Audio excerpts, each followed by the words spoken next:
and what do you have to do to keep the home crowd from becoming a factor when you turn them on? Well, don't take this the wrong way. We're not going to play against that crowd. We got to play against those people on that court. But it is a better environment. They're good at home. I think they're undefeated at home in the league. Lost one early in the year against Davison, who's really good this year. But it's that team between the lines. It's good. They play a different kind of style.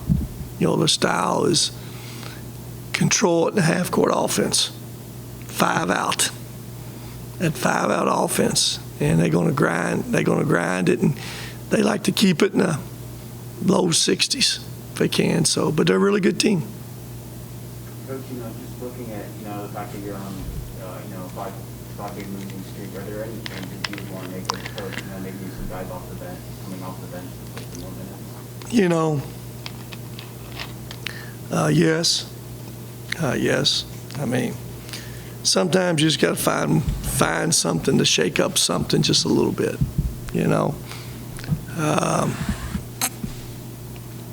Naturally. There's only so many moves I can make with our bench. I've got to try to get, because we're so thin at perimeter, try to figure out a way to get Sherman there some. If we play a few more minutes of a little bit of being small a little bit, probably helps that situation a little bit too. I thought Isaiah gave us some effort the other day. Those two guys come to mind. There's our choices are a little thin over there right now. That's kind of just where it is. But we got to kind of find a way to make adjustments some way or the other. And again, I keep things in perspective and losing some games. I knew we haven't talked. Probably we didn't have media on Friday. No, after UAB. I knew physically and mentally we left everything we had on that court, and I knew Saturday you got two different kind of mindsets. You got a mindset with ours that was physically and mentally absolutely drained, but you got to get back up in 40 hours, and you got another team coming in here kind of on a mental high, winning the game on the road, but just on a mental high coming here with us because they know we're struggling a little bit. They smell blood. And they all know that's not the norm. So when they see an opportunity that we're struggling a little bit, have opportunity to beat us, it makes teams play at a different level mentally then, more relaxed. Does that have anything to do with shooting ball against us? It absolutely does. Because you guys know, in the last 4 years, we've been top of this league. And everybody's shooting for us every game. And now, for the first time, they see we're limping a little bit. And we'll try to take advantage of it again. So we had two different kinds of things you got to overcome there a little bit. Our side of it physically and mentally. That's real. We didn't win that game Thursday, but I couldn't ask anything more out of my guys effort-wise. Yeah, I'll make one more free throw. I think we 7-13 that second half. Tie game with 12 seconds to go, it's pretty important. But like I've said many a time, nobody misses them on purpose. And again, effort-wise, they left everything they had, and we didn't play at that level that you guys just got to play with to beat good teams. And Middle Tennessee's a good team right now. Yes, sir. Coach, the three-point shooting has been a noticeable thing throughout the defense from the last couple of games. Has that been a point of emphasis during practice, working on three-point defense? It's been an emphasis for sure. It's been talked about a bunch. You can point to one thing. One thing this league doesn't do a lot. Not many teams consistently. Old Dominion be a little bit different. They don't throw it to the block a lot. Most of these teams are spread out. even Middle Tennessee, their big old guy spread out there and makes 2 threes. And again, he was 2 for 10 on the year, but he makes 2 threes, banks his first one in. So Jamar's not getting near as many block shots. In turn, you got 4 guys on a lot of teams that shoot that basketball. Sometimes when they're spread out, a little harder for Jamar to get out there on some screens. But there's no question. We got to find a way, take one more shot away. If we can take 2 away, it's really good. Take 1 more. And, middle goes 15 for 26. Some of them, absolutely, we could have been up into it just a little bit more. I'm not the longest and most athletic on those wings sometimes. Is that a little bit of a factor? It is. Compounded a little bit on a second night with some TIG, all that becomes a little bit of a factor. And again, it is emphasis. It's something we just gotta find a way, to take a couple. Well, more than a couple when a team makes 15. We've had a couple teams do that. Flower National did. They made 16, wasn't it? 16. You got to take more than a couple away from them. And again, that's a 1-possession game too. But it is the emphasis. It's something we've talked about and something we've worked on. Yes, sir. Coach, what has been the mentality for the rest of the week, for the rest of the guys out there? How have they been dealing with this losing streak? And has there been any major shakeups in practice? Okay, make sure of this. None of us like losing, okay? Absolutely nobody likes losing. It's not the norm in this program. It's not the norm for myself, ever. So as much as everybody else dislikes losing, I can promise you, we dislike it more. There's nobody missing a free throw or not trying to win every game. From that standpoint, my guys are great. They keep things in perspective. We know where we're at. We know what we're doing. We know that better than anybody outside those lines. We know what we're fighting with. They know how close it's been. And again, to make sure of this, nobody likes it. Nobody dislikes it more than I do. Like I say, it's not part of who I am and what I accept. It's not part of who his program is or my players. But I understand exactly where we're at some and some things we're trying to overcome. Also, you guys know this. The last 4 years, ain't nobody won more games in this league than we have. I'll give you some facts.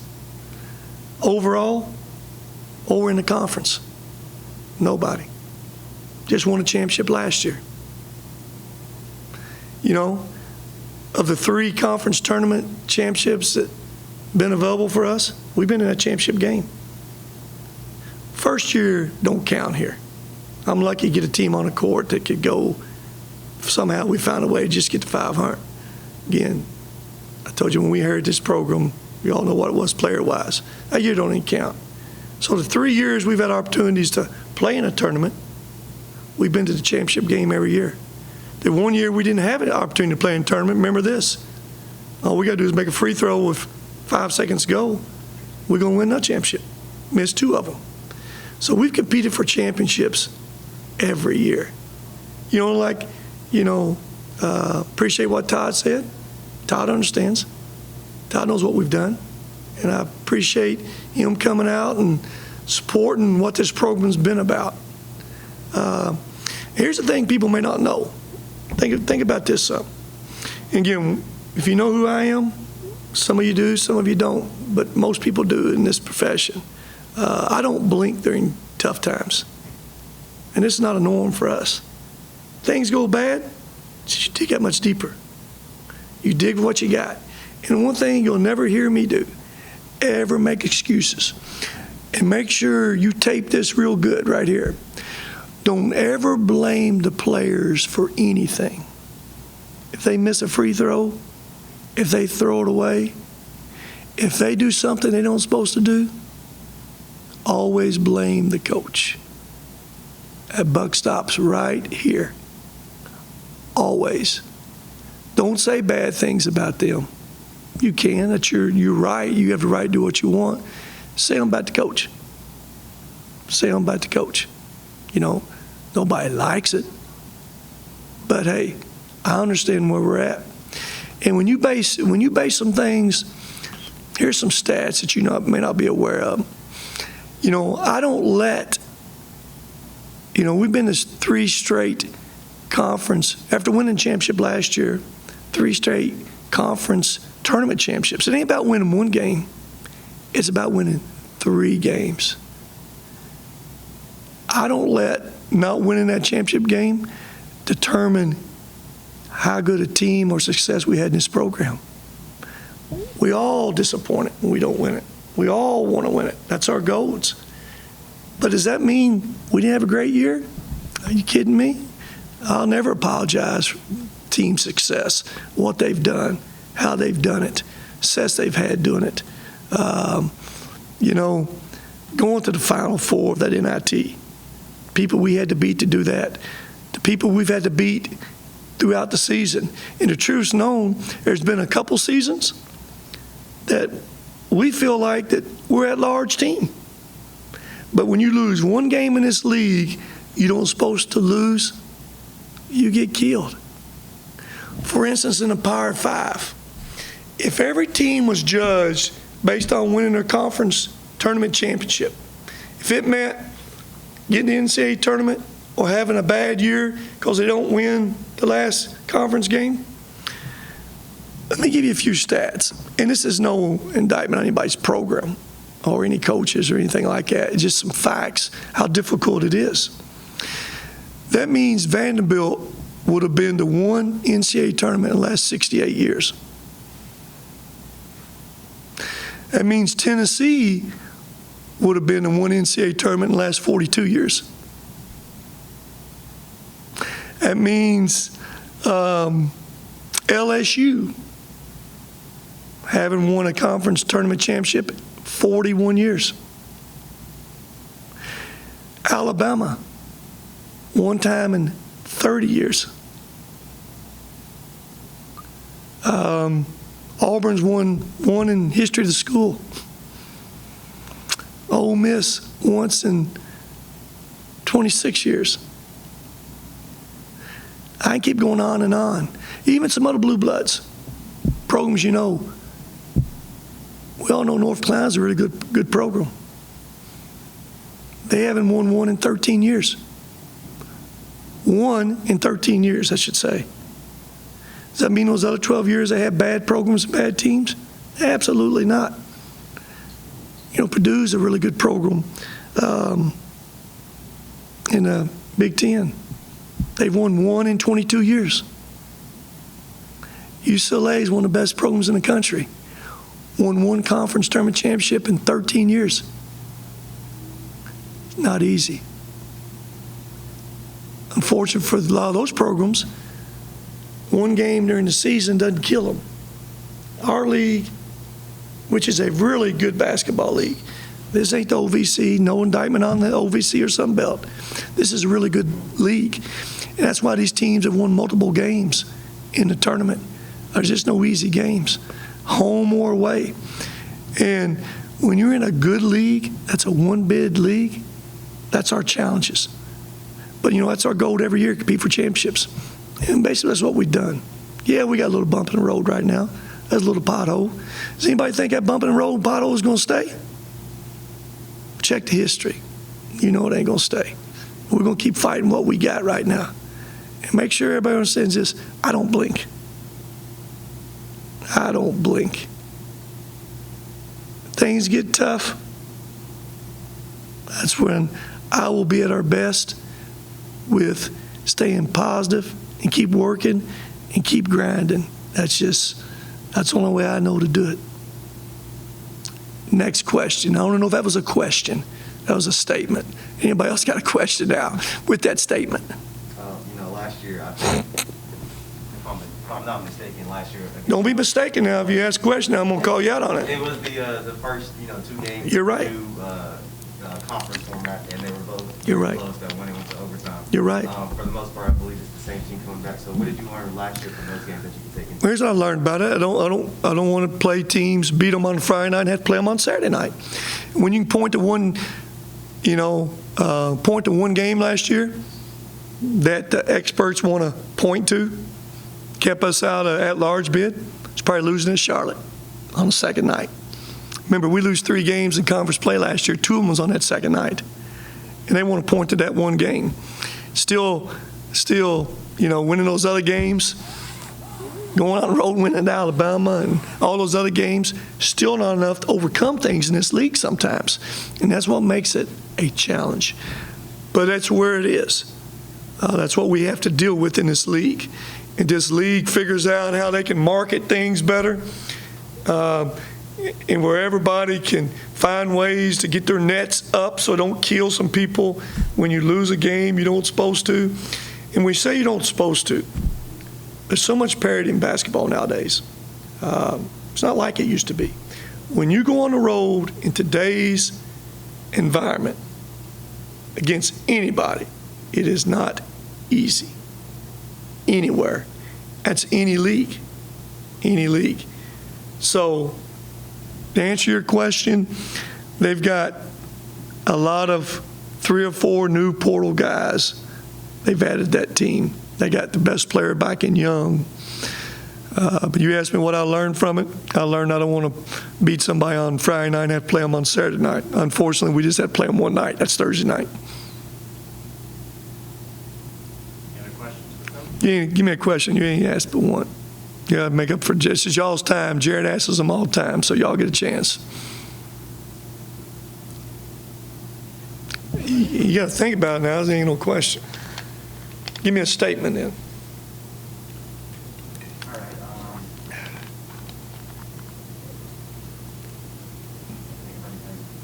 Come on, give me one. Give me something. You guys got one back here?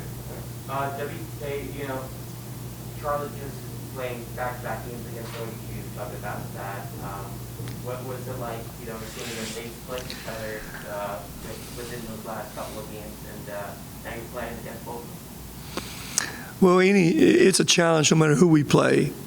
That Thursday, Saturday game. That Saturday game becomes a challenge. That's just where it is. And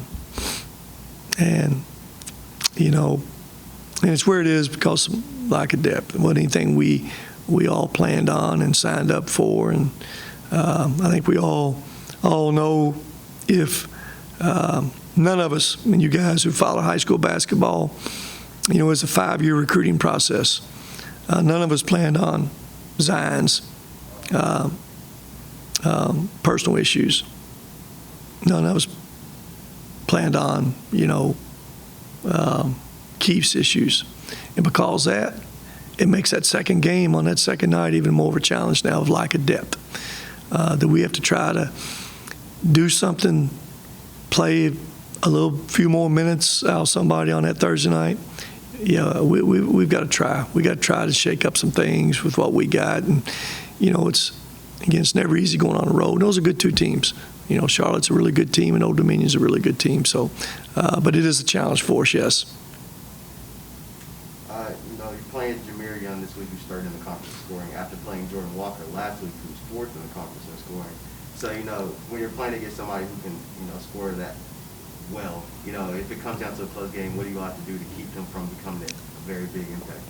Well, it's very obvious, Jordan Walker, he's a different kind of guy. And, he didn't have but 1 field goal until that last shot he made, second half, I should say, 1 field goal. He had a jumper and 2 free throws. 2 free throws, 4 points.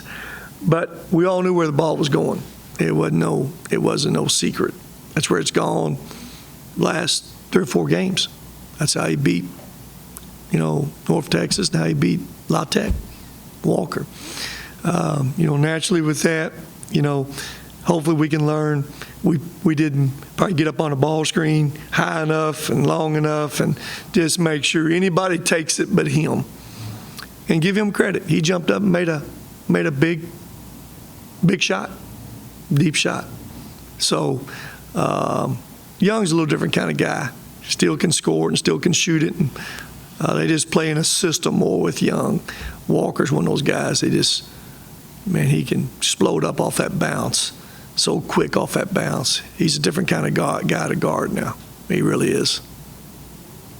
Anything else? You guys got it?